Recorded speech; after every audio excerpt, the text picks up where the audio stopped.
What's up guys, welcome back to another video. In this video, I will show you or discuss with you how to get Juicy Stamina Jellies in Cookie Run Kingdom. So, if you're trying to get your hands on the Juicy Stamina Jellies in Cookie Run Kingdom, there are several ways to stock up, but some are a bit more hidden than others, so let's basically discuss that. So first, you want to unlock the Beast Yeast Forest.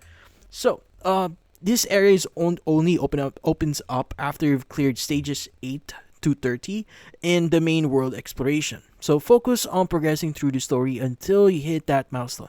Now once unlocked, you can run its special exploration mode here, which is the only place where jellies naturally appear. Also, you may want to take advantage of your town square.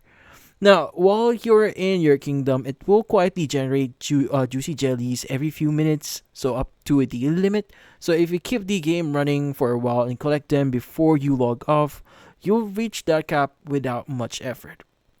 And also, another source here is the event and in-game shops. So certain mini games itself have or limited time events will hand out tokens that you can trade for jellies. And occasionally the shop will have small bundles available in exchange for crystals.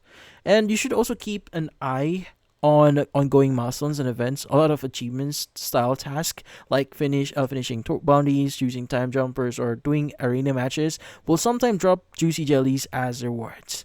So yeah, so finally, also check your mailbox regularly here. So sometimes the developers send out compensation or celebration gifts every now and then. So those includes juicy jellies. But that's about it. So if you found this video helpful, don't forget to leave a like or maybe subscribe to our channel. Thank you for watching.